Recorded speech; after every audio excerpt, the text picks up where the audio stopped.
자, 그러면 이제 크레스텐네스 이제 진행을 할게요. 자, 크레스텐네스도 예전에 한번 시험 문제 나왔던 건데요. 자, 그 목표는 종전의 현원적인 경제적 이해관계를 배제하고 아태 전 시민들에게 평등한 참정권을 부여하는 데 있고요. 그래서 이제 행정구 개편하고 크게 이제 500인 해, 그 다음에 도평추방법 이런 개혁 등을 했어요. 그래서 먼저 행정법 개혁, 행정구 개혁, 그러니까 행정구역 개편을 이제 좀 보면 일단은 데모스라 해갖고 전 지역을 이제 데모스라는 기본은 행정단위로 만들고요. 그리고 그 데모스에 이제 몇 개를 묶어서 중간 행정구를 만들고 중간 행정구를 또 이렇게 묶어가지고 10개 행정부족으로 만들어요. 예. 그래갖고 이렇게 개편을 한 거야. 그래서 4개 그 헌원부족을 폐지함으로써 그 이제 뭐냐면 이렇게 해서 하나 뭐냐면 새로운 행정구역을 이제 만드는 건데 요걸 이제 좀 제가 설명을 이제 쉽게 하기 위해서 심화규제 내용을 좀 보고 이제 넘어갈게요. 자, 여기 보면 크레스네스 행정구역 내용이 있는데 표 보면 예전에는 4개 허용부족이 있었죠. 그래서 A, B, C, D 있으면 각각 몇 명씩 이렇게 착출했냐면 100명씩 착출했어요. 100명씩. 그래가지고 무슨 해를 만들었냐면 400인 해를 만들었어요. 400인 해. 근데 문제는 이제 요게 100명씩 착출했던 사람들이 신분들이 뭐냐면 귀족계층이에요. 귀족계층.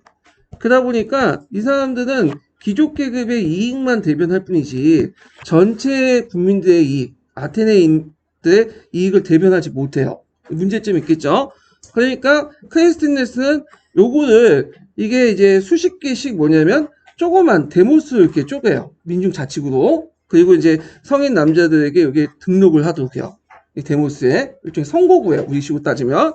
그래서 이 데모스를 다시 30개 행정구역 그래서 이제 이렇게 해가지고 그 내륙 지역, 중심 지역, 해안 지역 이렇게 그래갖고 여기에 10개, 10개, 10개 그럼 30개죠.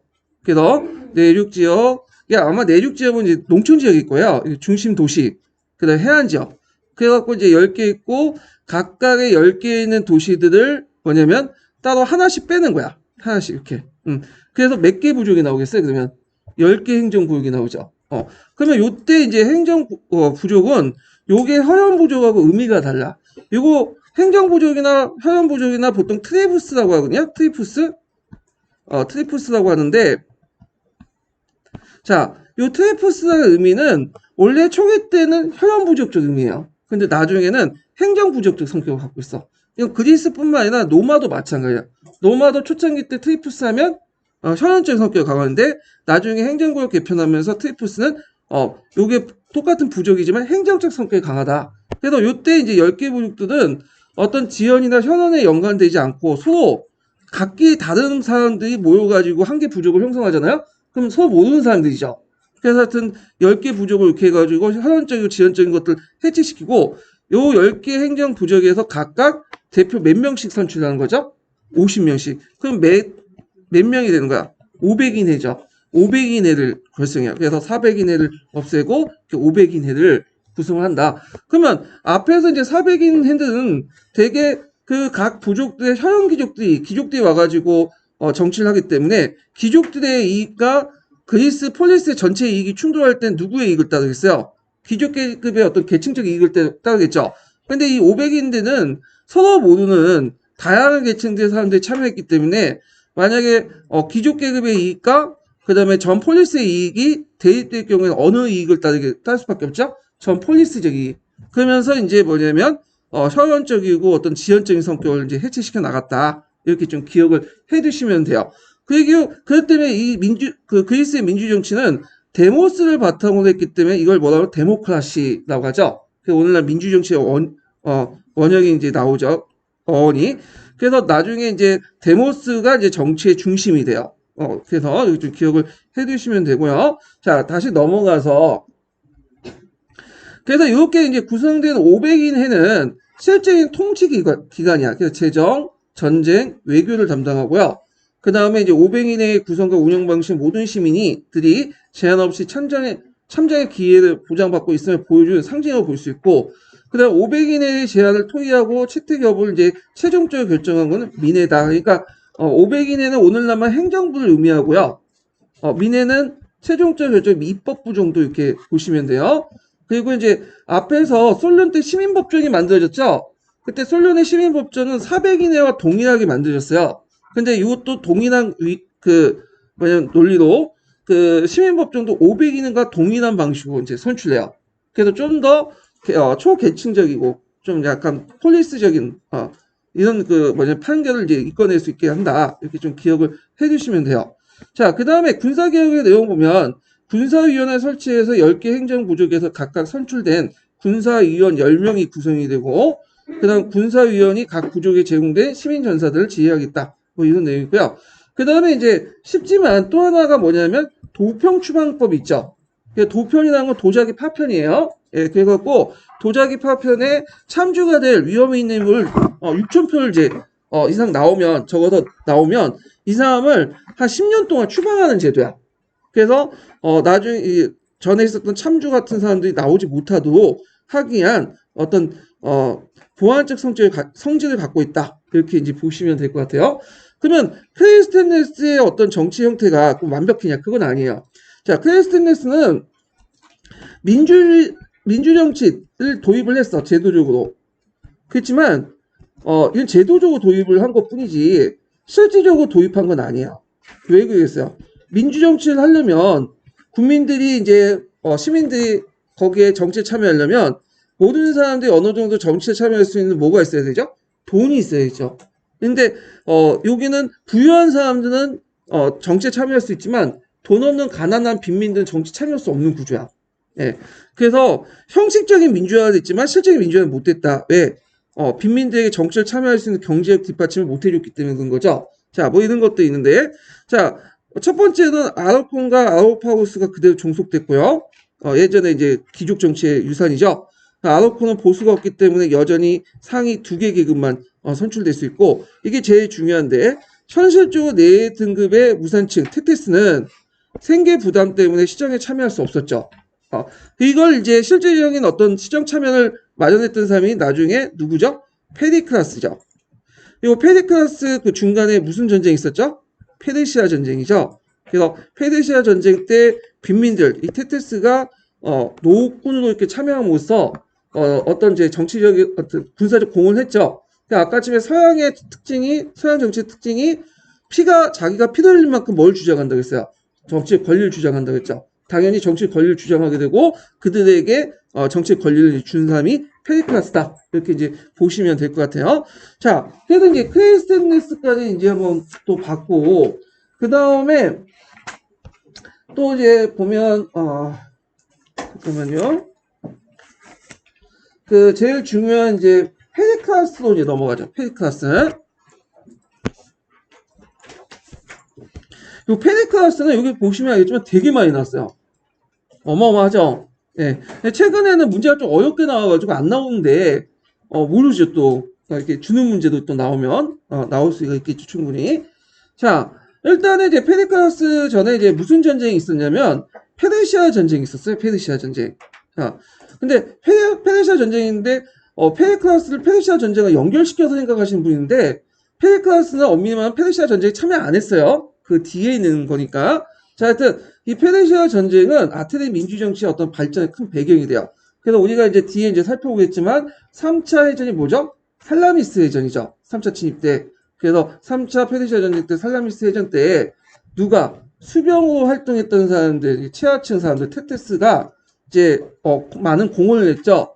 그러다 보니까 있고, 그 다음에 전쟁 끝난 후에 대함대 검조와 해상무역 발전은 이런 추세를 더 강화시켰다. 그래서 노군이었던 하층민의 어떤 정치함 이런 것들 이제 했고, 그 다음에 정치를 하려면 민주정치를 하려면 일단 뭐가 있어야 돼요? 돈이 있어야 되겠죠.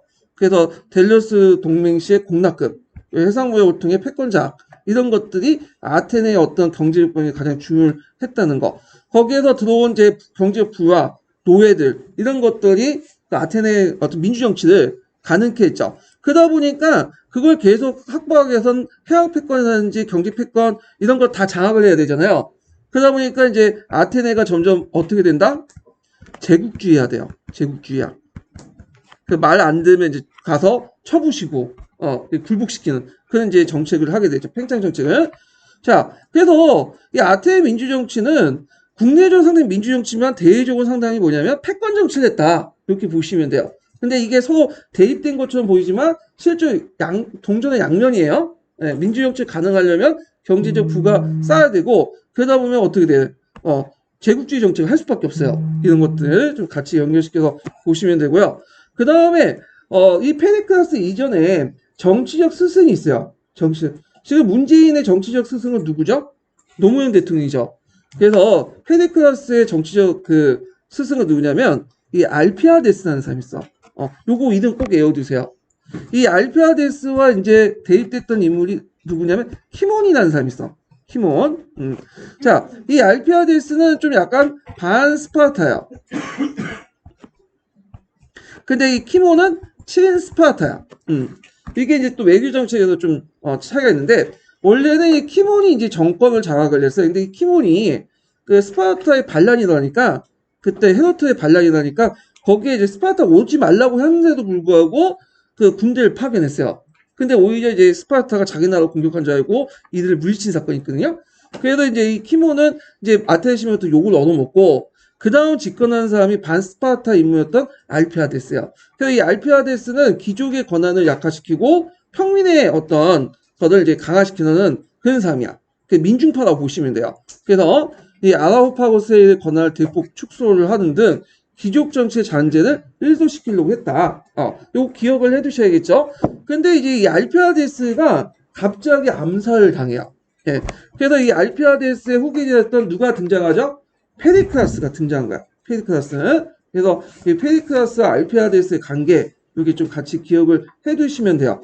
그래서 이제 이 알피아데스는 아라오파고스의 권한을 대폭 축소하고 권한을 어디에 이전시키려고 했냐면 500인의 그 다음에 시민법전, 그러니까 시민법정이죠. 네, 시민법정으로 이전시키려고 했다. 이렇게 권한을. 그 정책을 이제 뭐냐면 페리클라스가 그대로 이어받았다. 이렇게 보시면 될 것 같아요. 그래서 이 알피아데스가 서강자에도 나오거든요. 그래서 제가 좀 나중에 읽을 텐데 그걸 또 이 사람 이름을 좀 기억을 해두시고 그 사람의 반대 인물이 누구였다? 키몬이라는 사람이었다. 이 사람도 좀 외워두세요. 예전에 기출에 언급됐기 때문에 나올 수가 있어. 자, 그러면 이 페리클라스의 이제 정치의 특징을 좀 볼게요. 자, 여기 이제 그 페리클라스의 이제 그 정치는 민의 권한을 강화시켰다. 그래서 이제 외교, 전쟁, 식량 공급 등 중요한 국책을 결정하고 입법에 강요하고 그래서 단순히 500인에서 결정했던 상황을 단순히 통과시키고 찬반만 했던 것이 아니라 직접 이제 자기가 행정부 역할까지 했다. 이렇게 보시면 돼. 민회에서. 그 다음에 500인의 협의가 약화돼서 민회에 제출 안건만 준비하고 실제 민회가 이제 결정하고 행정 집행까지 했다. 예전에는 민회에서만 500에서 모두 하고 민회에서는 그냥 통과만 시켰는데 이제 거꾸로 된 거죠. 자, 그다음 군사위원회 권한을 강화시켰죠. 그래서 군사위원회 권한이 확대돼 아우파고스회의를 안전히 두고 내의 정책을 수행한 최고 정무기관을 돼요. 그래서 그때 군사위원회에 있었던 누구의 권한이 강화질까요? 장군들. 장군들.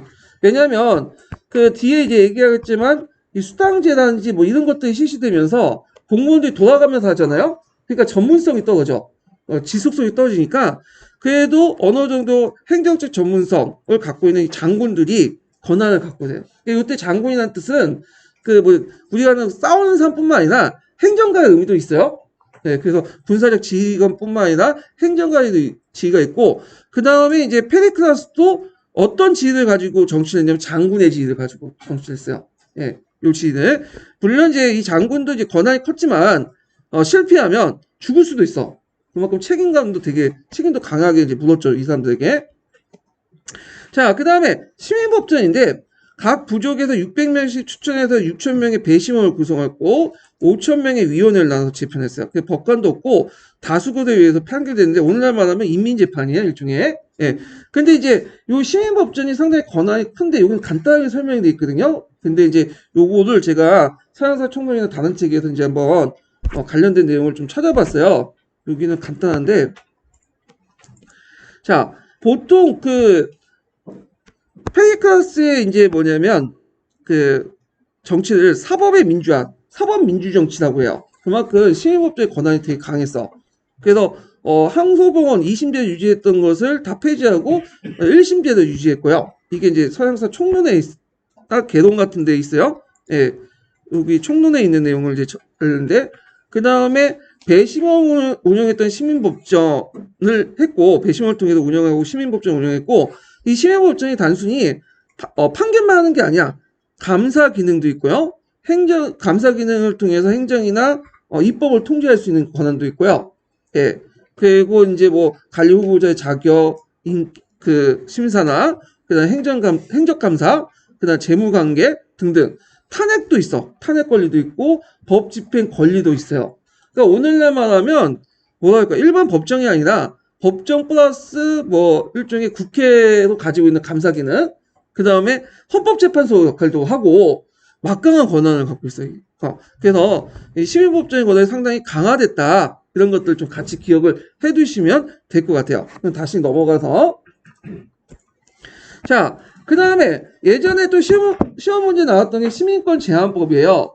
그래서 요번 이제 수당제를 실시하니까 아무리 이제 아테네가 돈이 많다고 해도 모든 사람들에게 이제 뭐냐면 공직에 있고 민회에 참여하면서 돈을 주니까 어때? 재정적 부담이 크겠죠. 그러면 이걸 이제 뭐냐면 없애기 위해서 시민의 수를 제한을 해버린 거야. 그래가지고 했는데 그래서 시민자격을 모두 되게 폐쇄적으로 이제 운영했다. 그럼 어떻게 하냐면 부모가 모두 시민자들에게만 시민권을 한정해요. 그래서 아까 이제 페리클라스 이전에 클레스테네스가 있었죠. 그래서 클레스테네스가 정치의 기본단을 뭘로 삼았죠? 데모스로 삼았죠. 그래서 그때 데모스에 등록된 사람들의 자식들만 자식들의 부모들만 시민의 자격이 있는 거야. 그러니까 데모스에 등록된 그 사람들의 그 남녀 부모의 그 자식들만 시민권 한정되는 이런 식으로 하는 거야. 자, 그래서 그러면 외국인들 나머지는 이제 뭐가 되겠어요? 시민권을 안 받은 사람들은 다 외국인이 되는 거야. 외국인. 그래서 심지어는 오랫동안 뭐냐면 뭐 100년 동안 거기에 그 아테네 살았던 사람도 다 외국인이 되는 거야. 시민권 못 받으면요. 그래서 제일 손해봤던 사람이 이제 누구겠어요? 페리클라스예요. 이 페리클라스 되게 반대했거든요. 왜냐면 자기 부인이 어떤 사람이야? 다른 도시 국가 사람이죠. 그러다 보니까 그 자식이 어떻게 된 거야? 그 법에 따라서 외국인이 되는 거야. 예. 그래서 이렇게 이제 시민단을 이렇게 축소하다 보니까 이 아테네가 팽창하는데 상당히 힘들게 돼요. 이건 스파르타도 마찬가지야. 이거는 누구와 비교해 볼 수 있냐? 로마하고 비교해 볼 수 있어. 로마는 팽창하는 과정에서 끊임없이 외부의 피를 수혈을 받죠. 시민권 정책을 통해서. 자, 이건 뒤에 좀 얘기를 하고요. 자, 그 다음에 국고유연 수당제, 추천제, 1년 임기제 이런 것들은 이제 일반 평민들이 뭐냐면 정치를 할 수 있도록 이제 공직에 취임할 수 있도록 길을 열어준 거고, 그 다음 민의의 권한을 강화를 통해서 시민 누구나 직접 국정에 참여할 수 있고, 그 다음 시민재판 법정이라든지 민의에 참가할 경우에 수당제 같은 걸 실시하죠. 공무원의 또 공직할 경우에 수당제도 주고요. 자, 그렇지만 한계도 있죠. 제휴외인, 또 어렵게 제휴외인은 이건 누구죠? 외국인이죠. 외국인, 노예, 그 여성에겐 참정권이 없고 민주정치에 참여하는 시민의 수는 수적으로 제한됐기 때문에 상당히 아테네가 발전의 큰 뭐냐면 한계가 됐다. 이렇게 좀 기억을 해두시면 될 것 같아요. 예. 어떤 분은 그러더라고요. 여성에게 참정권이 없으니까 여성은 시민이 아니냐, 시민이지 않지 않느냐 이런 식으로 얘기하는데 여성에게 참정권이 없을 뿐이지 여성도 뭐죠? 시민이에요. 여성도 시민이에요. 예. 다만 뭐가 없는 거야? 참정권이 없는 거야. 참정권. 참정권. 자, 그래서 이제 이렇게 있고요. 자, 그 다음에 이제 그 페리클라스 때는 그리스 문화의 중심주로 아테네가 이제 자기말했죠. 그래서 그 파르타 신전이나 이때 만들어줬고 등등 있는데 이건 좀 뒤에 이제 좀 얘기를 하고요. 자, 그러면 지금까지 이제 살펴봤던 내용을 이제 그 서양사 강좌에서 한번 읽어볼게요. 읽어보면서 내용을 좀 정리하면서 나가죠. 자, 서양사 강좌 몇 페이지를 보시냐면요. 그러니까 23페이지 펴보세요. 아테네 정치와 역사.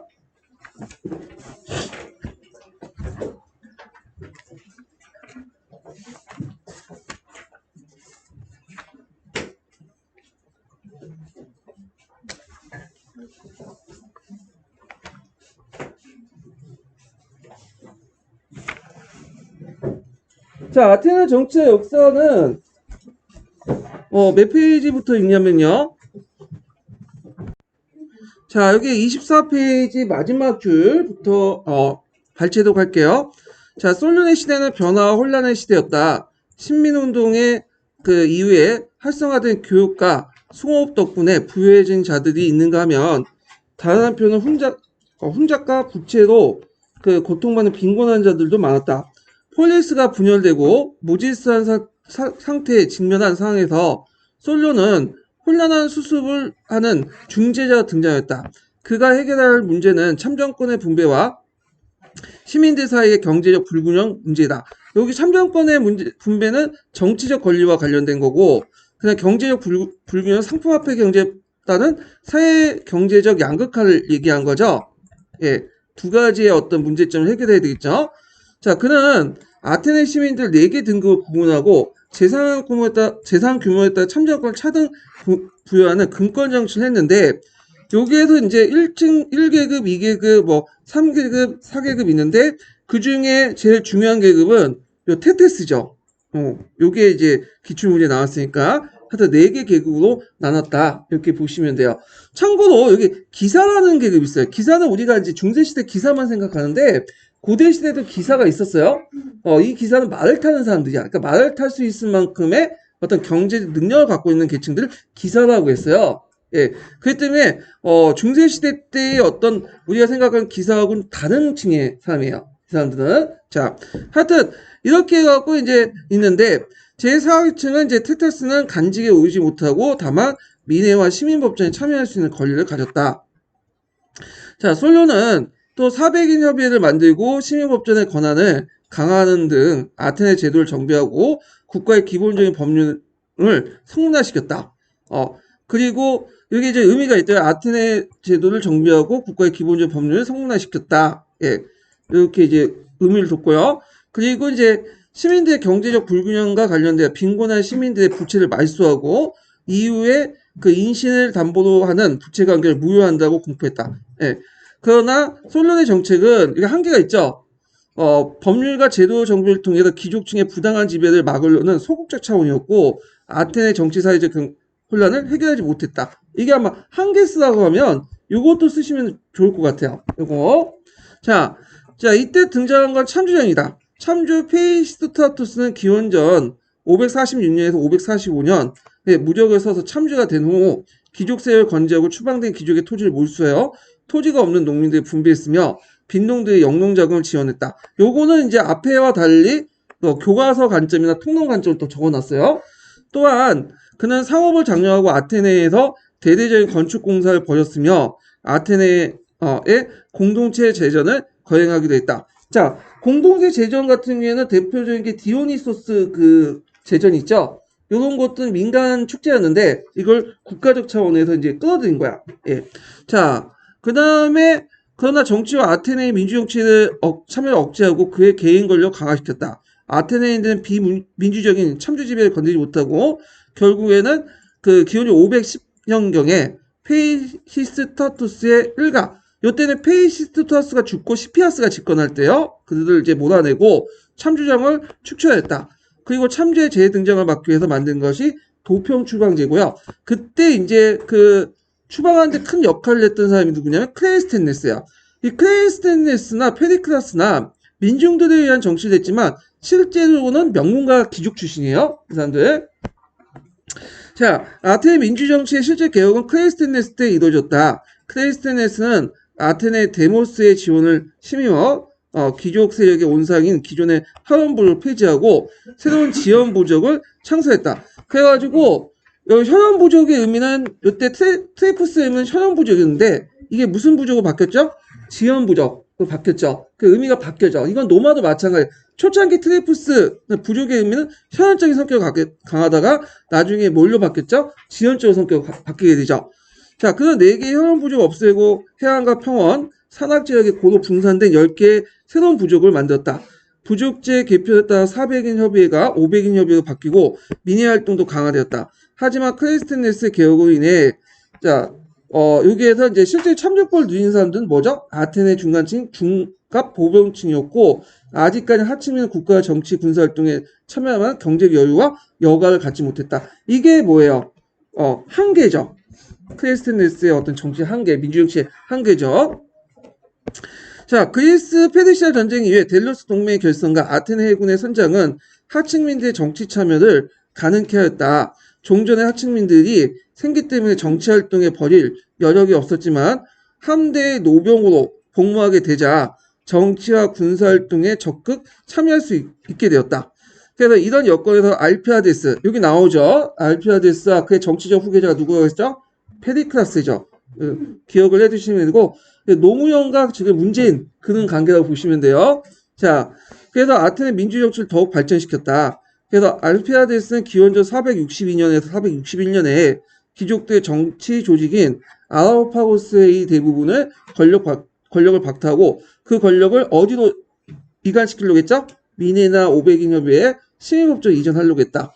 만약에 알피아데스의 어떤 그 개혁 조치를 쓰라고 하면 요걸 쓰시면 될 것 같아요. 예. 그러나 알피아데스는 곧 암살되고 페리클라스가 그 뒤이었다. 자, 페리클라스는 추천에 의해 선출을 확대하고 행정강직과 배심원에 대한 수당을 지급하여 하층민들의 어떤 정치 참여를 지원했다. 그는 델로스 동맹을 기반으로 그 다음에 아테네의 권력을 강화하고 파르테나 신전 건립 등으로 아테네를 미화했다. 자, 이로써 하층 시민은 완전한 참정권을 행사하는 등 진전된 민주정을 등장했다. 참고로 이 파르테나 신전 자체도 중요해요. 이게 이제 무슨 양식에 의해서 만들어졌죠? 도리아 양식. 예전에 시험 문제 자주 나왔죠? 왜 파르테나 신전을 만들었냐면 나중에 페르시아 전쟁 때 살라미스 해전 이전에 아테네를 시갈 다 놔두고 왔어요. 그래갖고 이제 모든 시민들을 이제 1분만 놔두고 그때 이제 페르시아군이 거기를 아테네를 공격해갖고 쑥대밭을 만들었어. 그러다 보니까 이제 살라미스 해전에 이제 승리하고 나서 아테네 돌아오니까 아테네가 어떻게 해요? 이제 시내가 폐허가 됐죠. 그러니까 재건할 필요가 있었던 거야. 그래가지고 이때 이제 재건 사업을 누가 했냐면 페리클라스가 한 거야. 그 과정에서 만들어진 신전이 자기 친구한테 시켜서 피디아스 때 시켜서 만든 파르테나 신전이에요. 자, 아테네 민주정은 2000 폴리스의 자유민의 어떤 남성들의 자유롭고 평등한 참정권을 확보하는 과정이었다. 그것은 아테네 정치적, 경제적, 사회적 민 국제적 여건에 따른 변화의 결과다. 따라서 아테네 민주주의 특징을 들자면 요것도 뭐 첫째, 둘째, 셋째 나오니까 좀 기억은 해두셔야겠죠. 자, 첫째는 폴리스라는 소규모 국가에서 기능적인 가능한 직접 민주정치였다.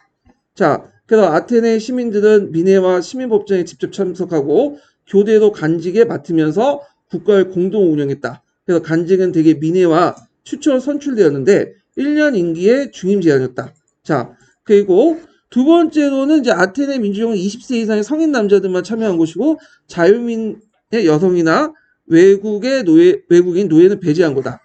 그래서 이제 아테네 민주정치에 추구하는 자유는 남자 시민들만 누리는 집단적 자유, 개인적 자유가 아니라 인간 개개인이 누리고 있는 보편적 자유가 아니었다. 특히 아테네 민주정치 가능했던 것은 누가 존재했기 때문에 그런 거예요. 노예라는 계층이 존재했기 때문이죠. 노예는 주인에게 예속된 신분이기 때문에 인간의 기본적인 자유와 권리를 보장받지 못했다. 하지만 고대 세계의 다른 지역의 비민주적 정치상을 비교할 때 아테네의 남성 시민들의 특유한 민주적인 어떤 방식은 국가의 공동 운영을 경험한, 그러니까 아테네 시민들의 특유의 민주적인 방식으로 국가를 공동 운영한 경험은 민주정의 어떤 역사의 중요한 전례가 될 만하다. 자, 여기가 또 중요한데 이게 왜 중요하냐면 예전에 시험 문제 나왔던 거 요 부분이 있어요. 예, 한번 읽어볼게요.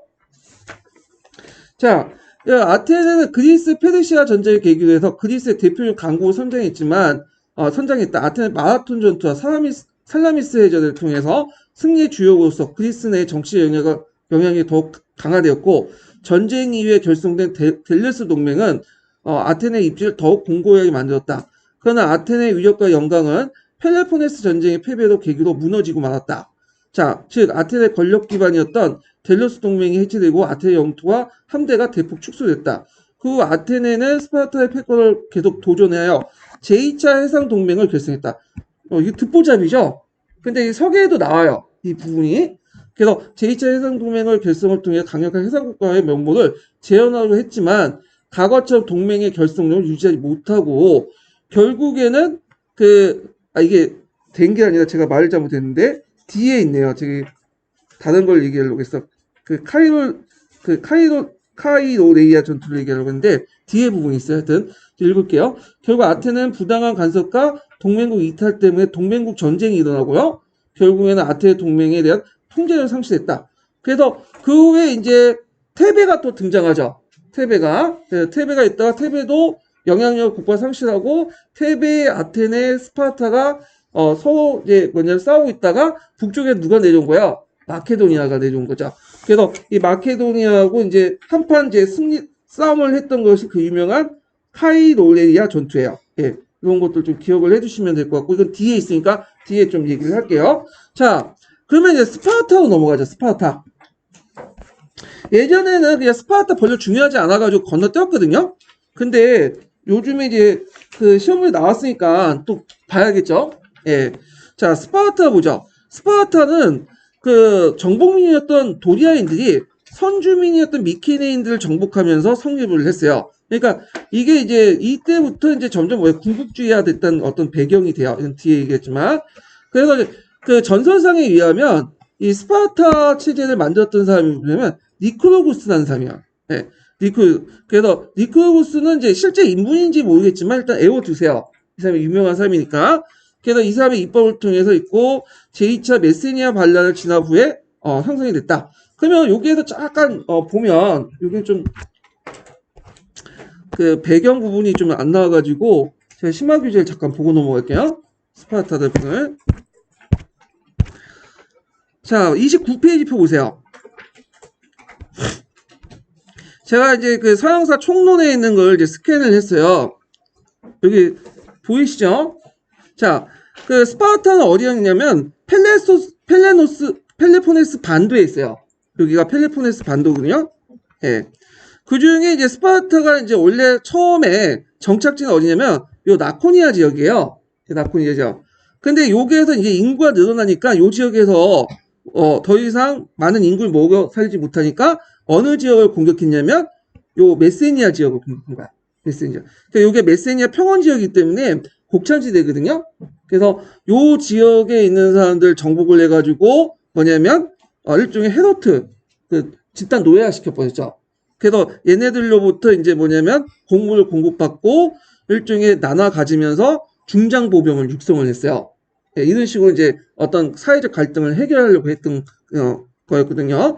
자, 그래서 요때 메세니아 평원 전쟁이 1차와 2차, 두 차례 거쳐서 일어났다. 그래서 전쟁 배경은 간이 인구의 문제를 해결해서 식민활동보다 아테네처럼 방출보다는 무력을 통해 정복 활동을 이제 통했고, 그래서 1차 메세니아 전쟁, 그 다음 2차 메세니아 전쟁인데, 요때 이제 1차 메세니아 전쟁에서 패한 주민들을 노예로 만들었죠. 헤로트로 만들었죠. 근데 이들이 또 반란을 일으켰어. 그래서 이 반란을 진압을 하는 과정에서 제2차 메세니아 전쟁이 일어난 거야. 그래갖고 두 번에 걸쳐서 메세니아 전쟁이 있었다.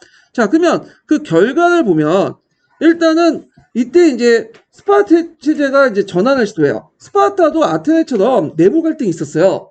토지 양극화나 어떤 갈등이 있었는데 요때 두 번의 메세니아 전쟁을 통해서 어떻게 해결했냐면 이때 니크로구스라는 사람이 나와서 사회적 합의를 이끌어낸 거야. 그래서 그 정복지들과 자기가 가지고 있는 땅을 똑같이 뭐죠? 분배를 해준 거야. 그래서 이 분배를 해서 이걸 바탕으로 해서 이제 성인 남자들이 이 땅에서 나온 곡물들을 이제 먹으면서 어떻게 해요? 중장 보병층을 이제 형성하게 된 거야. 그래서 이 스파르타의 특징은 어떤 특징이 있냐면 중장 보병의 민주주의예요. 예, 그래가지고 아테네처럼 이렇게 뭐냐면 이렇게 한 게 아니라 개혁을 한 게 아니라 중장보병 토지를 똑같이 나눠주면서 중장보병이 서로 중장보병을 육성하고 그들끼리 어떤 민주 정치를 이제 이뤄졌다 이런 것들이 특징이라는 거죠. 자, 그래서 이제 요 내용들 이제 같이 기억을 해두시면 되고요. 그러면 이제 다시 이제 넘어와서 경기도 합격자 서브노트 좀 볼게요. 자, 요게 보면 이제 스파르타 계층 구조를 봐야 되는데, 자, 스파르타 계층주의 제일 상위 구조를 가지고 있는 사람이 이제 전체 인구의 2%나 3%밖에 안 되는 스파르타 또는 스파티아테스라는 사람이야. 스파티아테스. 이들을 뭐라고 하냐면 동등자들. 토지들 똑같이 군등을 해줬죠. 그래서 똑같이 군등받고 똑같이 훈련받고 똑같이 뭐냐면 전쟁에 참여하는 이런 사람들이고 시민단이죠. 이들은 이제 정치적인 권한이 있어요. 이들은 민의 구성으로서 군등한 정치적 권리를 가지고 있고요. 경제적으로는 시민 모두에게 군등을 할당제를 배분해줬다. 예, 그래서 토지가 이제 아까 제2차 메세니 전쟁 이후에 재분배가 됐죠. 그 다음에 각종 지출은 누가 담당하냐면 헤로트라고 또 하죠. 예, 이거 예전에 시험 문제 나왔죠. 그래서 공납을 충당했고 화폐제도를 폐기했고 왜냐면 화폐제도가 있으면 이게 문제가 생긴 게 뭐냐면 화폐가 들어오면 상품화폐 경제가 발달되잖아요. 그러면 어떤 문제점이 생기겠어요? 빈곤한 사람과 가난한 사람과 부자가 생기죠. 사회적 양극화가 생기죠. 그러면 종전의 니크로스 체제를 유지할 수 있을까요? 없을까요? 없어요. 그러니까 화폐 체제를 아예 화폐 제도를 폐기하고 이제 농업 경제 형태로 폐쇄 경제 형태로 바꿔. 예.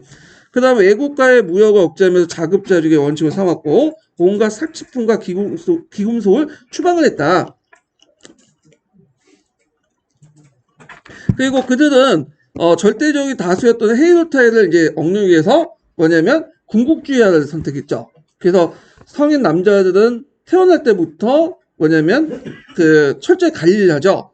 그래서 아홉에서 태어날 때부터 심사를 해갖고 얘가 좀 비시비시하다 그럼 죽여버리죠. 그리고 예비 군사훈련하고 병영생활하고 가정생활 30살 이후에 이제 가서야 이제 뭐냐 가정생활을 할 수 있도록 하고 이때 이제 특징은 뭐냐면 공동식사 참여를 또 해요. 예, 그래서 이 공동식사 참여를 할 수 있었던 배경으로는 헤이로타이가 뭘 해줬기 때문에 공나무를 해줬기 때문에 공동식사를 할 수 있겠죠. 예, 그래서 그런 것들을 이제 같이 연결시켜서 보시면 되고 이들은 중장 보병으로서 밀집 대응을 상당히 중요시했다. 그래서 보통 그 아테네는 해군을 강하다고 하죠. 근데 스파르타는 뭐가 강하죠? 육군이 강해요. 육군이 상대적으로.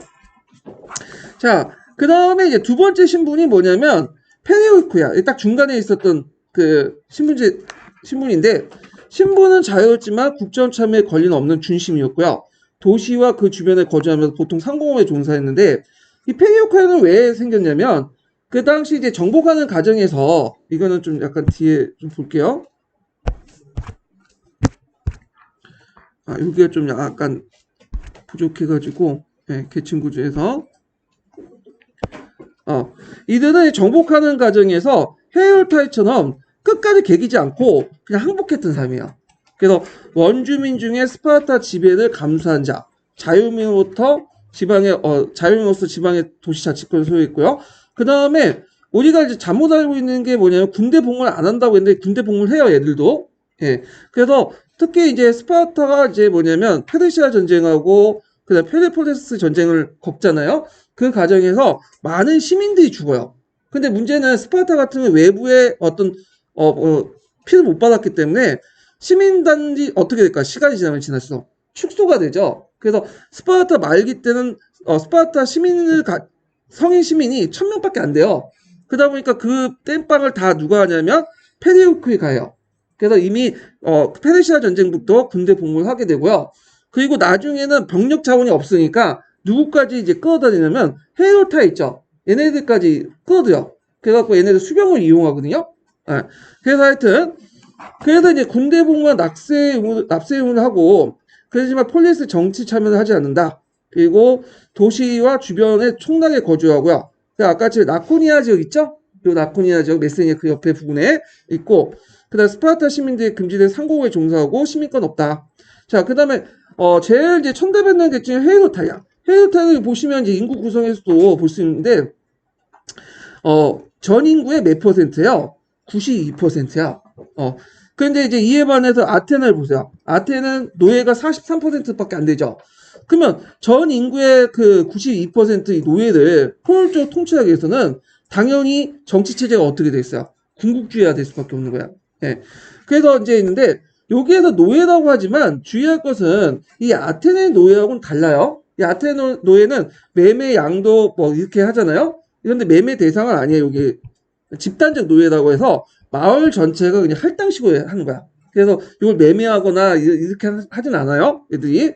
자, 그래서 이제 이 헤노타는 제 두 번에 거쳐서 메시니아 전쟁 때 끝까지 개겼던 애들. 이들 위해서 이제 했고, 노예 신분의 예농 국가가 분배지로 주변 거주해서 집단 노예가 됐다.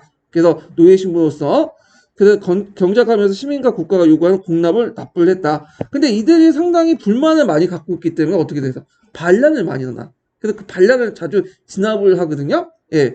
자, 결국에는 나중에 이제 해방이 되죠. 이건 뒤에 좀 얘기를 할게요. 자, 그 다음에 이제 여기 보면 이제 그 정치 조직이 있고 이제 있는데 요건 좀 다시 경기도 학자 서브노트 그죠? 자, 여기 보면 이제 국제는 혼합 정치인데 그래서 이 혼합 정치라는 것은 이제 민주 정치 요소도 있고 그다음에 군주정도 있고 예. 왕정도 있고 그다음에 이제 그 가두정 뭐 이런 그 혼합 정치들이 있어요. 예. 그래서 민주정치, 왕정, 가두정.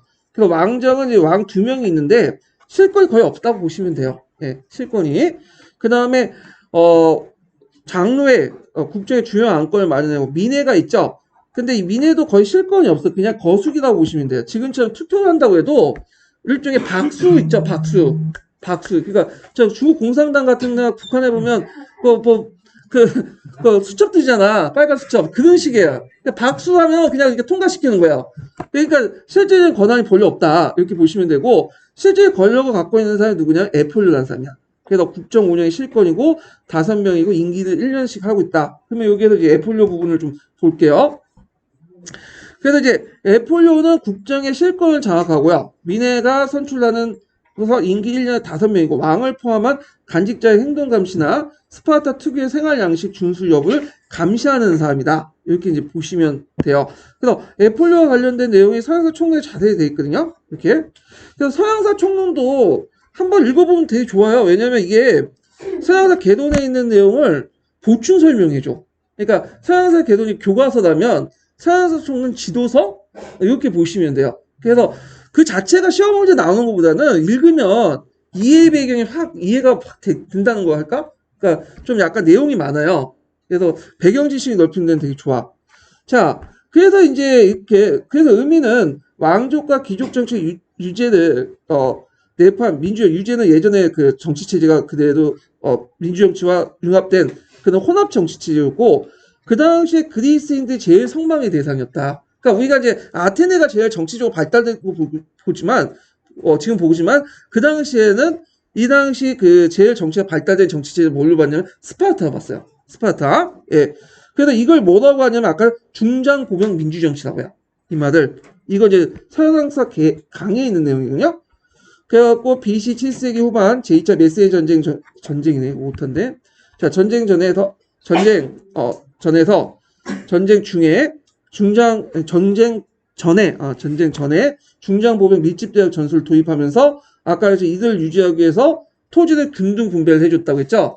그러면서 서로 동등자가 된 거야 경제적으로. 그래서 스파르타는 중장 보병의 민주주의라고 해요. 이게 이제 주 92번에 보시면 여기 서양사 개론에 있고 그 다음에 여기 서양사 개론 있고 강의에도 있는 내용이에요. 그래서 이 관련된 내용들 찾아보시면 되고요. 자, 그 다음에 다시 이제 서브노트를 들어갈게요. 페르시아 전쟁을 보자. 페르시아 전쟁은 뭐 몇 번에 거쳐서 이제 이루어졌는데 3번에 거쳐서 1차, 2차, 3차. 근데 1차는 그렇게 의미가 없어요. 그냥 그 다리우스 대왕이 파견했다가 돌아온 거 폭풍 때문에 그렇게 있고 2차 때 유명한 것은 뭐죠? 마라톤 전투. 네. 그다음 3차 때 유명한 것은 살라미스의 전 이렇게 이제 있죠. 그래서 이제 있는데 요거는 좀 약간 뭐 이상하게 나눴네. 전쟁을 요거는 이렇게 있는데 이건 제가 이거 보니까 이건 좀 약간 틀리게 나왔어요. 이게 우리가 학교 통론에서 나눈 게 이긴데 1차, 2차, 3차 했는데 요거는 이제 무시해버리고요. 제가 사용사 심화 교재를 넘어갈게요. 그 강의 내용이 그 교재가 그 합격자 써보면 더 좀 틀린 게 많아요. 예. 요게 이제 정확해요. 자, 이 페르시아 전쟁 관련된 내용들 위치 좀 기억을 해두시고 살라미스 해전의 위치 좀 기억을 해두세요. 지도상을 물어볼 수가 있어. 살라미스 해전. 예.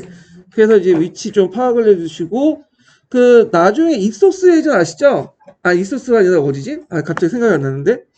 아, 나중에 얘기할게요. 이거는 그 살라미스 해전 있고 그 다음에 이제 요 위치, 요 마라톤 이제 싸움 여기 위치 좀 파악해 두시고요.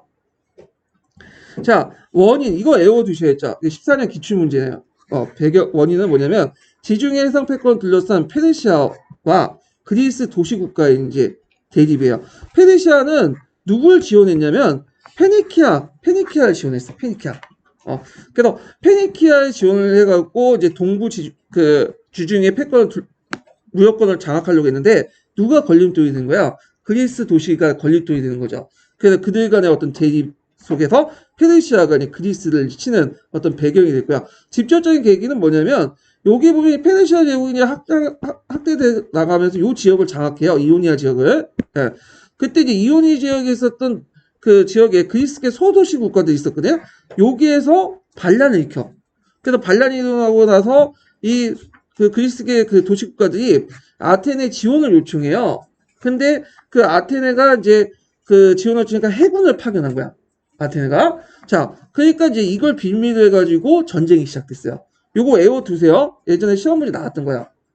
그래서 배경은 경제적 배경. 페르시아와 그 다음에 그리스 간의 어떤 지중해 패상패권을 둘러싸고 직접적 계기. 그리스계 소아시아 도시아 반란에 아테네 해군이 파견됐다. 이렇게 좀 기억을 해두시면 될 것 같고요. 자, 그 다음에 전제의 결과 볼게요. 요게 이제 1차, 2차 이렇게 있는데 1차는 원래 다리우스 왕이 이제 계획을 냈어요. 다리우스 아시죠? 이 사람이 이제 군대 입국했는데 솔직히 원정이라 보기는 어려워요. 폭풍 때문에 함대를 삼실했어요. 그리고 2차가 중요해. 2차 때부터 이제 본격적으로 들어가는데 자, 이때 이제 또 다리우스가 해군을 파견했죠. 그래서 이때 이제 어떤 식으로 이제 했냐면 여기 보시면 알겠지만 마라톤 싸움이 보이죠?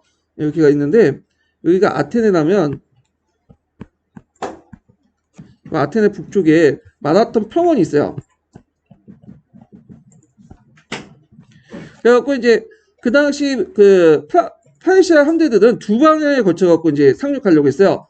여기가 이제 일남 본대고 여기 본대가 이제 상륙하고 여기가 예비 부대가 이제 뒤편으로 아테네를 이제 상륙하려고 했거든요.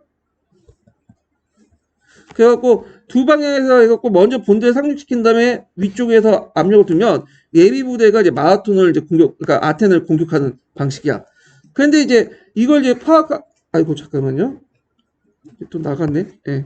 자, 그런 상황에서 이제 그 당시에 그 싸움을 지도했던 사람이 누구야? 밀티아데스요. 자, 근데 밀티아데스는 참 곤란해진 거예요. 왜냐면 아테네 병력 한정돼 있죠. 그러니까 두 방향을 나눠가지고 두 개의 병력을 나눠가지고 싸울 수는 없잖아요. 그러니까 먼저 어딜 공격하냐면 본대를 공격하게 돼요. 본대를. 그 본대가 마라톤 평원에 상륙하니까 이 본대 가가지고 여기에서 뭐냐면 이 마라톤 평원에서 밀집 대응을 통해서 이를 격파해요. 그리고 곧바로 병력을 돌려갖고 어디로 하냐면 아테네 쪽으로 이제 이동을 해요. 30km 정도. 그 중장보병의 그 건장한 남자들이 뛰어가면서 그쪽으로 가는 거야. 그러니까 이제 그 예비부대는 이제 본대가 북쪽을 공격할 걸 기다리고 있었는데 갑자기 본대가 펴였다는 소식 듣고 하니까 어떻게 됐어? 또 아테네인들이 와가지고 이제 방어망 치고 하니까 도망갔겠죠. 그러면서 물리쳤던 거예요. 네. 그래서 이제 이런 것이 이제 뭐냐면 제2차 침입 관련된 내용이다. 그래서 요때 이제 밀티아데스라는 사람 이름 외워두셔야겠죠. 이때 아테네 중장보병 밀집 대응을 뭐라고 하냐면 달리는 중장보병이라고 해요. 이게 서양사 개론에 있거든요. 그러면 서양사 개론에 있는 달리는 중장보병이 뭐냐 이렇게 이제 보면 예전에 그 중장보병 밀집 대응 전술은 되게 값비싼 청동제 흉갑과 이런 것들로 무장했어. 그러다 보니까 어느 정도 돈 있는 사람들이 하겠죠. 근데 이제 이것도 무거워. 그래서 이제 이걸 좀 더 가볍게 만화, 가죽, 금속 등을 장점을 살려서 서로 이제 혼합해가지고 복합형 흉곽을 만들어요. 그러니까 우리 조선시대 보면 이제 그 고대 시대처럼 이렇게 뭐 청동이나 철제를 가지고 막 갑옷 같은 거 안 만들죠. 뭘로 만들죠? 종이를 만들죠. 종이에다가 뭐 거기에다 금속도 집어넣고 그러잖아요. 그런 식으로 만든 거야. 그러다 보니까 이제 일단 기동성도 좋아지고요. 그 다음에 그 밑에 있는 하층민들, 그러니까 완전 하층민은 아니지만 중상 하층민들도 뭐냐면 중장보병층으로 참여할 수 있죠. 병력수도 더 늘어날 수 있죠. 그래서 이걸 통해 페르시아 군병을 물리치게 된 거야. 그래서 이제 이 마라톤의 승리를 뭐라고 평가하냐면 그 큰 역할은 달리는 중장보병이 큰 역할을 했다. 그 달리는 중장보병의 내용도 좀 알아두세요. 이 내용도. 자, 그 다음에 이제 뒤에 넘어가서 자, 2차 침입 이후에 이제 페르시아 국내 사정으로 이제 소강센터에 있다가 그때 이제 아테네를 중심으로 해서 결성된 동맹이 헬레네 동맹이야. 이거 처음 들어왔죠? 요거는 득보잡인데 서양사 총론에 있어요. 서양사 총론. 요즘에 무슨 동맹 많이 나오잖아요. 콜린드 동맹도 나오니까 외워두세요. 자, 그때 이제 아테네가 어떤 생각을 했냐면 이때 이제 은강을 발견했어. 아티카의 지역에 은강을 했는데 그때 이제 아테네에서 두 가지 의견이 있었어요. 은강에 나와 있는 것들 다 시민들이 나눠주자. 첫 번째 의견이고 이에 대해서 반대했던 사람이 테미스토크레스인데 그러면 안 된다. 지금 바다로부터 페르시아 해군이 오니까 우리도 뭐냐면 튼튼한 함대를 만들어야 되겠다. 그래서 이 은강을 튼튼한 대함대 만드는 데 사용해야 된다. 결국엔 누구의 의견이 이제 채택됐냐면 테미스토크레스의 의견이 채택됐어요. 그래서 이때부터 아테네 해군이 강해진 거야. 그래서 우리가 아테네 하면 해군이라고 하는 거는 예전도 해군이 있었지만 실질적으로는 제2차 침입 때 테미스토크레스의 권위를 받아들여서 만들었던 그 함대 때문에 그런 거야. 자, 그래서 이제 3차 침입이 나오죠. 그래서 이때는 다리우스가 죽고 그의 아들이었던 그 페르시아의 크센스라는 사람이 쳐들어와요. 그 영하 300에 보이는 이상한 얘 있죠. 그래서 이 사람은 이제 함대와 지상부대를 이제 가지고 침입하는데 친정을 한 거야. 그래서 육전은 초창기 때 스파르타군이 패배를 했어요. 그게 유명한 영하 300의 그 소재였던 뭐죠? 테르모필레 전투죠. 이거 외워두세요.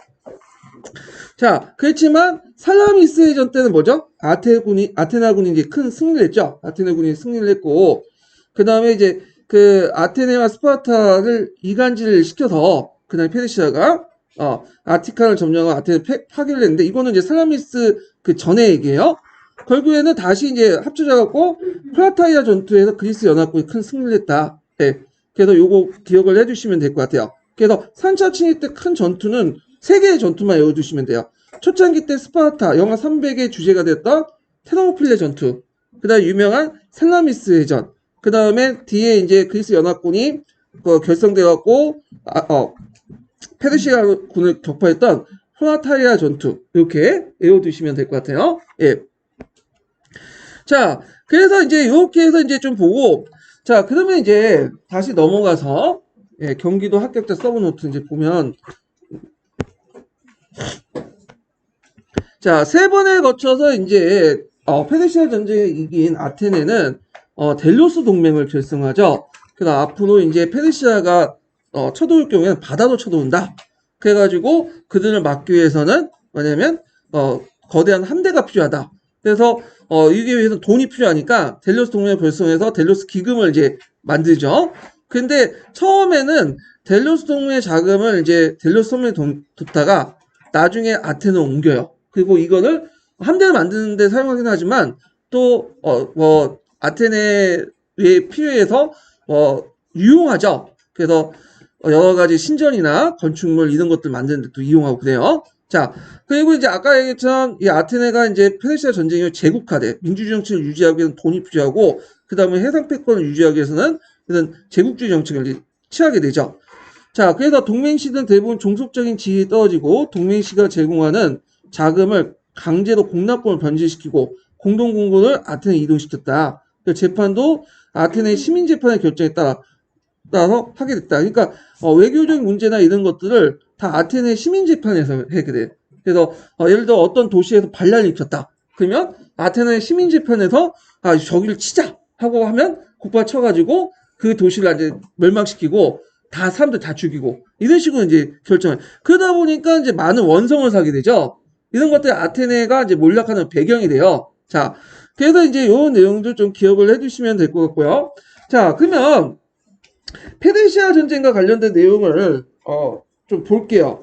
자, 그러면 이제 여기에서 이제 페르시아 관련된 내용을 이제 보기 전에 서양사 강좌를 읽어보기 전에 우리가 이제 그 페르시아와 그리스의 관계를 좀 정리할 필요가 있어요. 이게 서양사 강좌에 있는 내용인데, 자, 보통 기원전 5세기 때 이제 크게 두 시기 나눠요. 1시기, 2시기 이렇게 나누는데, 기원전 5세기 때 시기 때는 전쟁 시기야.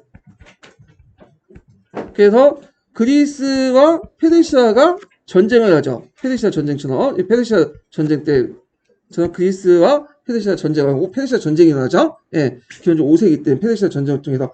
근데 기원전 4세기 때는 좀 달라요. 페르시아가 전쟁을 통해서 그리스를 굴복시키려 했지만 그게 안 됐잖아요. 그러니까 일단 이걸 외교적인 어떤 문제를 해결하려고 해. 그래서 외교적 구도가 형성돼. 그래서 페르시아가 그 당시 가만히 보니까 이 그리스 애들이 자기끼리 싸우거든.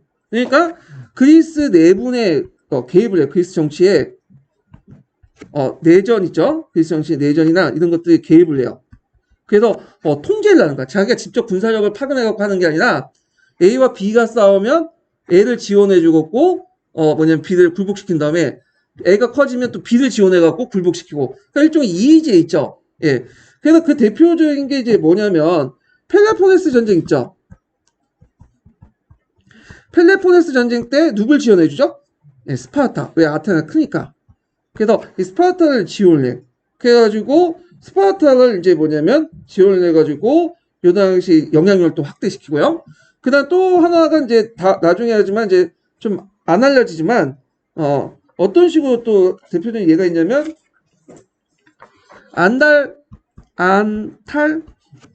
안탈키다스 평화가 있어요.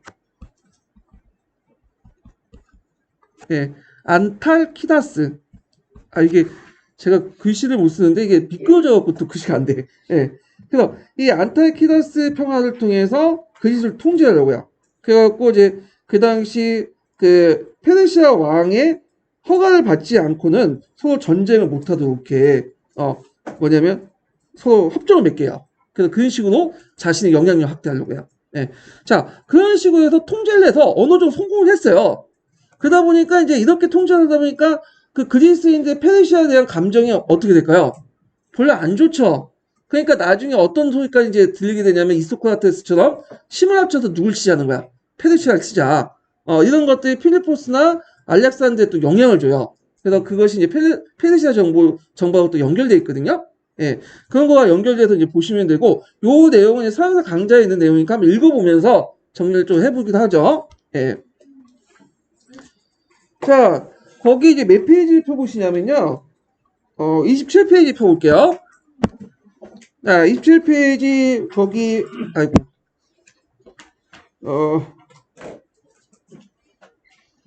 그 마지막 줄에서 위에 좀 볼게요. 그리스와 페르시아 관계는, 여기요. 자, 그리스와 페르시아 관계는 기원전 5세기 때 그리스 페르시아 전쟁과 델로스 동맹을 결성한 대표적 무력적 대결 구도와 기원전 5세기 때요. 기원전 4세기 때 외교적 구도도 나눌 수 있다. 그래서 그리스와 페르시아 전쟁은 페르시아군의 그리스 원정을 통해 진행했는데 총 몇 차례에 거쳐서 했다고 그랬죠? 1차, 2차, 3차. 그래서 1차 원정은 자연재해 때문에 그리스 북부의 중도에서 포기했고 그러니까 실제 이건 원정이라고 볼 수 없어요. 2차 원정은 마라톤 전투에 패배해 실패했으며 3차 원정은 살라미스 전투와 플라타이아 전투에서 실패에 끝났다. 하지만 그리스와 페르시아 전쟁의 종결로 인해 페르시아 위협은 사라진 건 아니었다. 자, 그리스인들은 그 페르시아 전쟁의 종결을 위해서 페르시아 위협이 사라진 건 아니었다. 그리스인들은 페르시아 재침을 대비해서 해상 동맹인 델레스 동맹을 결성하고 우리 이제 나중에 말하는 또 해상 동맹이 있죠. 이걸 제2차 해상 동맹이라고 해요. 여기가 제1차 해상 동맹이고. 그러니까 델로스 동맹 자체가 제1차 해상 동맹의 별칭이라고 보시면 돼요. 그냥. 예. 자, 맹주인 아테네를 중심으로 에게에 대한 방어 체제를 구축했다. 자, 페르시아는 전쟁 패배 이후에 한동안 에게의 지역에서 있었지만 그리스 내분이 펠로폰네소 전쟁을 이용해 다시 에게 국가로 복귀했다. 페르시아는 펠로폰네소 전쟁에 스파르타군을 지원한 대가로 소아시아의 그리스 국가에 대한 지배권을 되찾았다. 페르시아는 기원전 4세기 때 그리스인들이 정치에 빈번하게 개입했다. 페르시아는 그 당시 테베이나 코니도스 같은 중소 폴리스를 지원하면서 스파르타와 코닌도스 전쟁을 벌이게 했고 기원전 388년에서 387년 페르시아 왕의 이름으로 안타키다스 평화를 체결하게 됐다. 이거 외워두셔야겠죠. 요거. 그 내용이 뭐냐면 이걸 통해서 페르시아는 안타키다스 평화를 통해서 그리스를 통제하고자 했다. 즉 페르시아는 아시아 국가들 자신의 지배권을 확립을 하여 다른 그리스 국가의 독립을 보장하며 평화를 준수하지 않는 국가는 대신하여 페르시아 왕이 직접 전쟁을 벌이겠다 공표했다. 그러니까 너네들끼리 싸우지 마라. 이 말이야. 만약에 너네들이 내 허락 없이 싸우면 내가 직접 와서 정벌하겠다는 뜻이야. 자, 이런 식으로 이제 영향력을 행사하려고 했죠. 이는 그리스 국가의 독립을 보장함으로써 페르시아에게 대적한 대규모 강국의 등장을 방지하고 페르시아 왕의 정치 영향을 증대시키는 시도였다. 왜냐하면 그리스가 분리되어 있어야지 페르시아한테 좋잖아요. 그러니까 페르시아 입장에는 현상 유지 정책이 제일 좋아. 평화 정책이. 그러니까 이런 식으로 해갖고 새로운 강자는 만들지 못해. 구시적 못 만들도록 하려고 한 거죠. 이거 약간 뭐하고 비슷하죠? 그 중국 애들이 이제 많이 써먹던 만주족이나 거기 써먹던 이의지, 예, 요거와 비슷하죠. 자, 그래서 이제 이후에도 페르시아 왕은 그리스 내부에 개입해 자신의 영향력을 가시하곤 했고 반면에 내분을 벌였던 그리스는 각자 자국의 사절을 페르시아에게 파견해 자국의 이익을 확보하려고 외교 정책 경쟁을 벌였다. 상당히 이거 뭐예요? 이거 부족적이에요. 예. 그래서 이제 페르시아들에서 제일 예전에 계획했던 스파르타까지도 와가지고 사절단을 파견해서 머리 좋아지고 우리한테 지원 좀 해달라고 이렇게 이제 요청도 하고 그래요. 근데 이런 거 교과서에 없죠. 전혀 통론에도 없고 왜 없겠어요? 다 서양 중시적 어떤 세계관에서 삭제된 거야. 이게 되게 중요한 건데 페르시아 전쟁 이긴 모습만 막 보여주잖아. 예. 그래서 하여튼 이것도 일종의 지배 담론이죠. 서양 중시의 담론. 자, 이처럼 페르시아가 그리스의 국내 정치에 관여하고 큰 영향력을 행사함에 따라 그리스에서는 페르시아에 대한 부정적 인식이 되게 포출됐죠. 특히 아테네의 연설가 중 이소크라테스 이거 이 사람 외워두세요. 되게 이제 그 북쪽에서 이제 그 당시 마케도니아가 커져 나가니까 이거에 대해서 이제 두 가지 의견이 있어서 마케도니아하고 싸우자는 의견이 있었고 아니다 마케도니아하고 힘을 합쳐서 뭐냐면 페르시아를 물리치자 그런 소리가 있었어요. 그 대표적인 후자 쪽에 주장을 했던 사람이 뭐냐면 이소크라테스예요. 그래서 이 사람이 이제 페르시아를 그리스인들이 타고난 적이라고 주장하며 그리스인들의 내분을 멈추고 서로 단합하여 페르시아에 대한 공동 원정을 하고 제안했다. 그래서 이것을 이제 나중에 누구한테 영향을 주죠? 필리포스가 영향을 받죠. 그래서 이걸 준비하려고 하다가 도중에 암살당하죠. 그래서 그의 자식이었던 알렉산드로스가 그걸 계승을 해요. 그래갖고 필리포스와 알렉산드로스가 페르시아 원정을 구상하여 실현한 것도 페르시아에 대한 이런 부정적인 여론과 무관하지 않다. 이렇게 이제 보시면 될 것 같아요. 자, 그 다음에 이제 뒤에 넘어가서 그 펠로폰네스 전쟁이 있는데 잠깐 이제 이게 너무 취약이 돼가지고 제가 심화 규제를 좀 볼게요. 원래 심화 규제를 안 보려고 했는데 여기는 너무 취약이 됐어. 자, 여기가 이제 펠로폰네스 전쟁의 이제, 역사 지도고요. 배경은 이제 서부 지중해에 진출한 아테네와 스파르타 충돌. 그래서 있고, 별로 중요한 전쟁은 아니니까 이제 쭉 넘어갈게요, 여기는. 자, 여기에서 이제 보면 전쟁 초기 때 아테네는 패스트의 엄습으로 큰 타격을 줬죠. 이번에 이제 신종 코로나 바이러스가 막 엄습해졌잖아요. 그래서 이때는 더 그랬어. 왜냐하면 도시에서 생활하다 보니까. 그래서 그때 페리클라스가 죽게 되죠. 그리고 잠깐 이제 니키아스 평화가 있다가 다시 전쟁을 하게 되죠.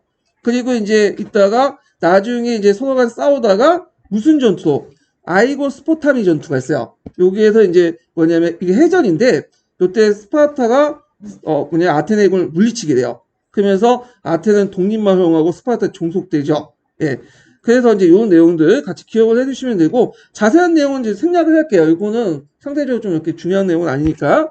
자, 그 다음에 이제 아테네 이후에 그리스 정치와 경제생활 요걸 좀 보셔야 되는데 요거는 예전에 한번 시험 문제 나왔기 때문에 일단은 요게 내용이 있어야 되는데 지금 그 경기 서브노트에서는 별로 안 돼 있거든요. 그래갖고 이거는 강좌 강독으로 대체할게요. 자, 강좌 내용을 볼게요. 자, 아까 읽었던 것 중에 이제 뒤에 부분을 이제 계속 읽죠. 예, 29페이지.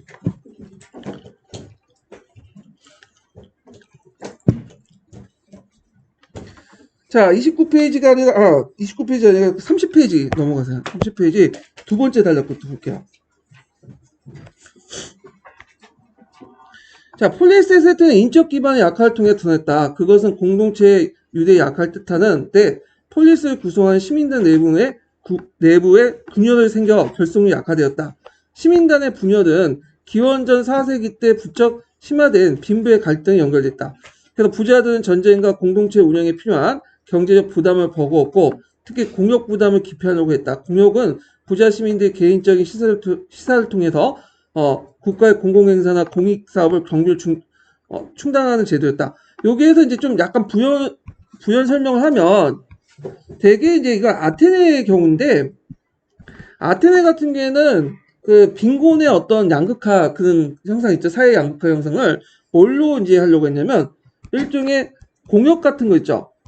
공역 부담을 이제 부자들이 해줌으로써 하는 거야. 부자들이 이제 돈을 그 아테네 이제 정부에 갖다 바치면서 정부가 그 돈을 받고 남은 가난한 사람들에게 이렇게 나눠주는 방식으로 한 거야.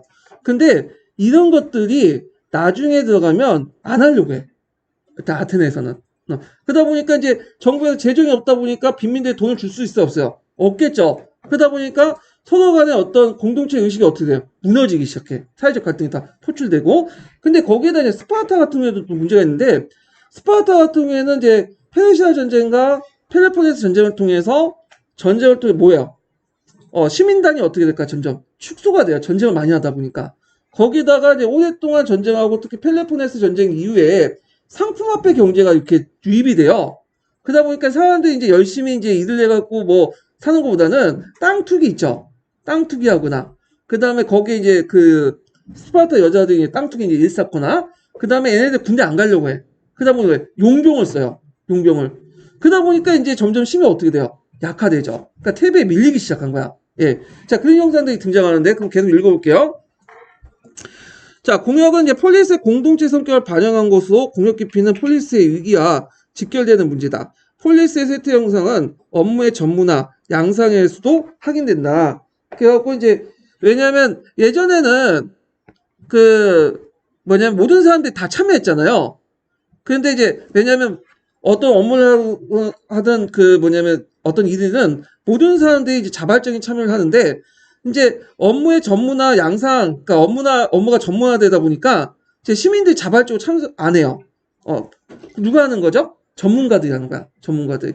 예전에는 폴리스 문제들을 다 참여해가지고 자발적인 참여와 유대를 통해서 했는데 이제 업무가 점점 전문화되고 전문가들이 등장하니까 이제 어떻게 된다? 모든 문제를 전문가들이 갖다 바쳐. 그냥 안 하게 돼. 자, 이런 것들이 문제가 된다는 거죠. 그래서 폴리스 체제에서 시민들이 비전문가로서 국가를 그대로 통치한다는 간행이 존재했습니다. 예전에는 기원전 4세기 때 들어가면 차츰 업무의 전문화 양상이 나타난다. 예전엔 정치가가 장군직을 겸임하고 했는데 이제는 장군과 정치가 따로 구분하여 선출됐다. 대표적인 게 이제 페리카스트까지는 정치가가 뭐였죠? 장군이었죠. 예, 근데 이제 장군과 정치가가 분리되어 나가기 시작했고요.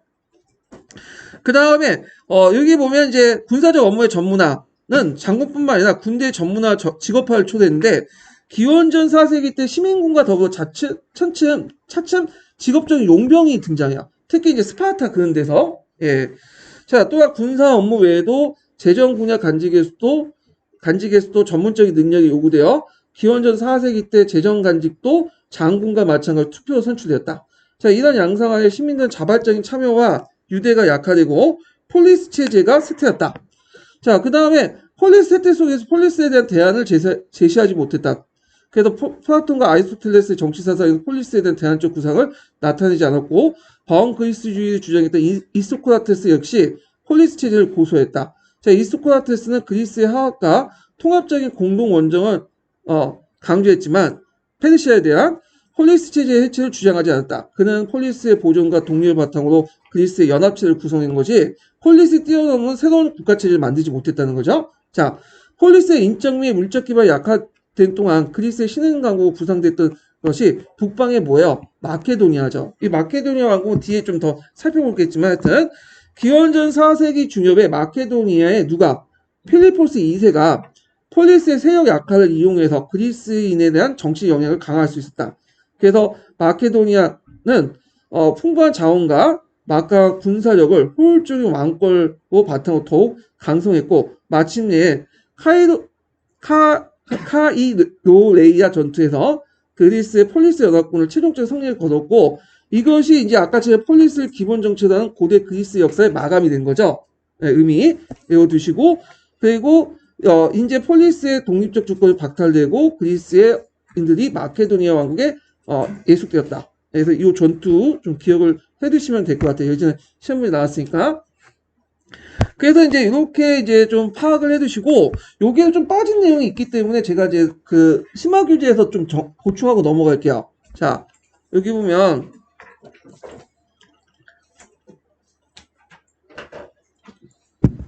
여기에서 이제 아테네하고 그 당시 이제 스파르타 싸우고 나서 펠로폰네스 전쟁에 스파르타가 이겼다고 했죠. 그렇지만 스파르타가 곧바로 약해지고요. 그때 이제 새로운 강자가 등장했던 사람이 누구냐면 테베예요. 테베. 스파르타 이후에 새로운 강국으로 이제 부상을 했는데 이때 이제 뭐냐면 그 에파미노다스가 있어요. 에파미노다스가 그 당시 그 군대를 정비해서 어느 전투에서 이제 레오코트라 전투가 있어요. 이거 외워두세요. 예, 그 레오코트라 전투에서 에파미노다스가 레오코트라 전투에서 누굴 격파했죠? 이 스파르타군을 격파했어. 예, 스파르타군을. 그래서 스파르타의 메세니아를 공격하여 점령했다. 그리고 나서 그때 이제 누굴 해방시켰죠? 메세니아에 있는 헤이도타이를 해방시켰죠. 그리고 헤이도타이가 뭘 되는 거예요? 새로운 도시국가를 만들죠. 그러면서 이제 그 스파르타의 어떤 그 경제 기반이 어떻게 돼요? 무너지게 돼. 예전에 한번 시험 문제 나왔죠? 예, 그래서 이것도 이제 같이 기억을 해주시고요. 그 다음에 요 부분은 이제 잠깐만요. 이게 예. 그래서 요 부분은 그 어디에서 이제 보냐면 서양사 강자 부분에서 한번 좀 읽고 넘어갈게요. 이것도 이제 서양사 강자 부분에 있는데 어디 있냐면 22페이지 펴볼까? 22페이지.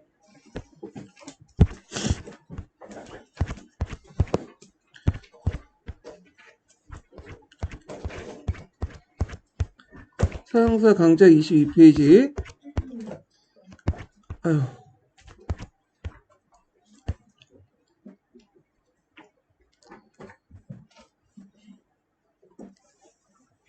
자, 거기 한 편 있죠, 한 편.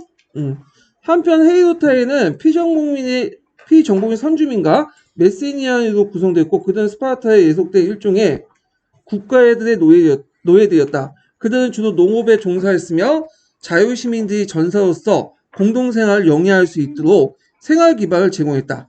페리오이코이는 어느 정도 자치권을 누리고 있었지만 헤이도타이는 스파르타 시민들의 철저한 통제를 받았다. 자, 이런 스파르타의 불평등한 사회구조는 메세니아가 독립할 때까지 계속 유지됐다. 자, 여기에서 메세니아 독립은 무슨 전투와 연결돼 있죠? 그 앞에 그 뒤에 있는 무슨 전투하고 여기 이제 그 예전에 얘기했던 레오트라 전투와 연결돼요. 레오트라 전투.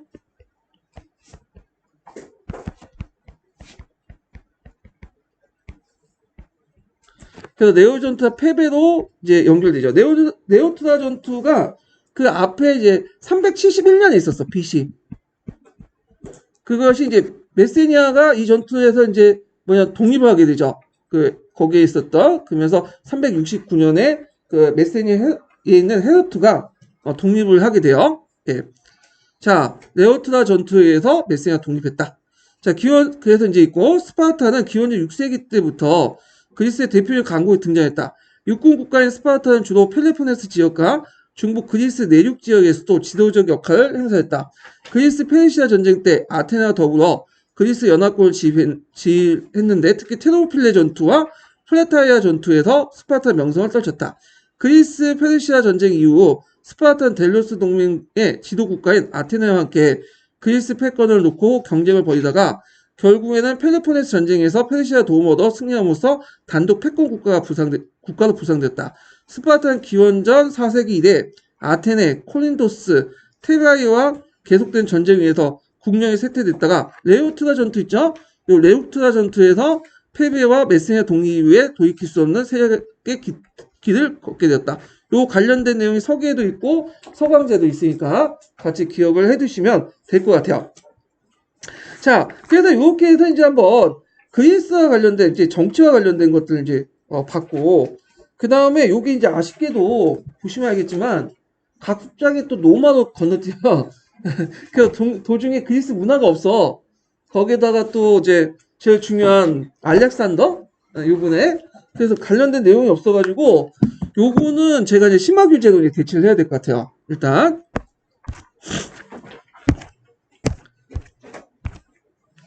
네, 그리스 문화가 있는데 요 부분은 좀 쉬웠다 할까요? 네.